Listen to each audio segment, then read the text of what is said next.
रहे हैं राष्ट्रीय पंचायत न्यूज। पंचायत में आपका स्वागत है। अभी आप देख रहे हैं कि सर्दी का मौसम चलने लगा है और आधी दिसंबर लगभग निकल चुकी है। आज 17 तारीख है, 17 दिसंबर 2021 है।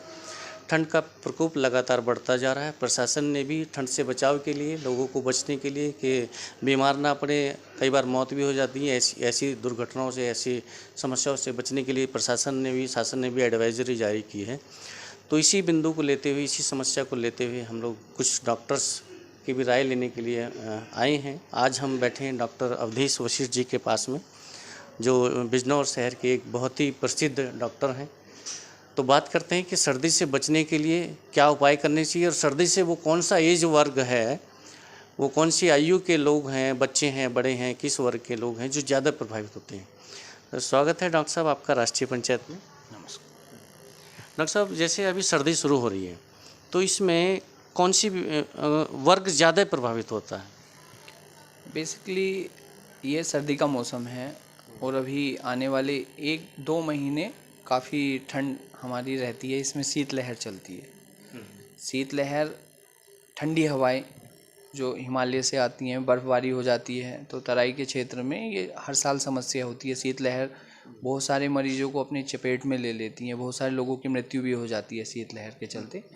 तो जो बच्चे और बूढ़े, ये 2 शीतलहर से ज़्यादा प्रभावित होते हैं। तो बेसिकली सावधानी तो बच्चों की और बूढ़े लोगों की है, और जो किसी बीमारी से पहले से ग्रसित हैं ऐसे लोग, उनको समस्या ज़्यादा। तो जो मूल रूप से जो बच्चे और जो बुजुर्ग लोग होते हैं, बुजुर्ग में कितनी उम्र से ज़्यादा ये समस्या? देखिए, बुजुर्ग ऐसे कोई एज तो नहीं है, लेकिन जो मतलब ये लगभग हाँ, जैसे 50 से या 60 से ऊपर जैसे चले जाते हैं लोग, शरीर कमज़ोर होने लगता है। जो हम बोलते हैं ओल्ड एज, वो 60 प्लस में जो लोग हैं।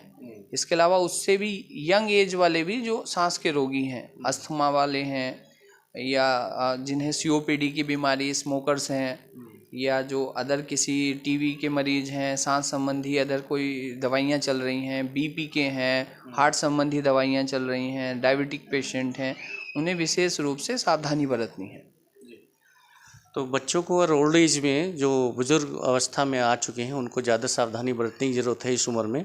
तो डॉक्टर साहब, अभी जैसे सर्दी का मौसम चलेगा, शीतलहर भी और भी ठंड बढ़ती है, तो कौन कौन सी बीमारी अचानक, एक तो जैसे स्वस्थ व्यक्ति है, बच्चा है, बुजुर्ग है, कोई बीमारी नहीं है जनरली जो नॉर्मली रहती है उनको, जैसे सांस की बीमारी, वो तो एक अलग चीज़ हो गया, उसको तो ज़्यादा सावधानी रखने की ज़रूरत है। लेकिन नॉर्मली जो अचानक होती है, चाहे बच्चे को, वो कौन सी बीमारी ऐसी होती है जो बचाव के लिए ज़रूरी है? जिससे रेस्पिरेटरी ट्रैक संबंधी, रेस्पिरेटरी मतलब सांस संबंधी जो बीमारियां हैं, इसमें प्रमुख हैं। सांस में जैसे नाक में एलर्जी होना, छींकें आना, गले में दर्द होके बुखार आ जाना, खांसी का बराबर बने रहना, और खांसी के साथ साथ सांस भी फूलने लगना। ज़्यादा सीवियर निमोनिया की कंडीशन में सांस भी फूलने लगती है, खांसी, बुखार और सांस। इसके अलावा ये तो किसी को भी हो सकती हैं। इसके अलावा जो रक्त संचार संबंधी बीमारियां होती हैं, सर्कुलेशन से संबंधित, हमारे शरीर में जो सर्कुलेशन है, ब्लड सर्कुलेशन, उससे ठंड जब ज़्यादा होती है तो रक्त भी जमने लगता है। हाँ, रक्त संचार संबंधी बीमारियां बढ़ने लगती हैं। उसमें प्रमुख है जैसे BP का अचानक से बढ़ जाना।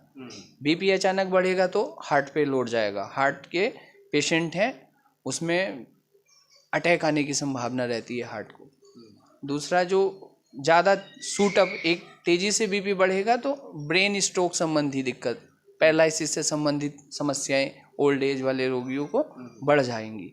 या जैसे BP बढ़ा रहने से कभी कभी आँखों की रोशनी पे भी असर पड़ जाता है, कभी किडनी अपना काम पूरा नहीं कर पाती हैं। तो ये समस्याएं रक्त संचार संबंधी रोग बढ़ जाते हैं। एक तो सांस संबंधी, दूसरा रक्त संचार संबंधी। तो जैसे सांस श्वसन तंत्र, सांस लेने का जो हमारा सिस्टम है वो भी प्रभावित हो रहा है, जो हमारा रक्त का संचार का सिस्टम है वो भी प्रभावित हो रहा है, उससे जुड़े हुए जितने भी अंग हैं, सांस से जुड़े हैं तो फेफड़े भी हैं, रक्त से जुड़े हैं तो माइंड भी है, मस्तिष्क और हृदय भी है, किडनियाँ भी हैं। तो इसमें तो अब फिर तो अलग अलग बीमारियाँ, ढेर सारी बीमारियाँ हो जाएंगी एक तरह से देखा जाए तो। बीमारी तो जो होनी है वो रक्त मतलब BP एक ऐसा रिस्क फैक्टर है इस सर्दी में, जो बीपी से ही जनित ये बीमारियां हैं, सब ब्लड प्रेशर बढ़ने से होती है।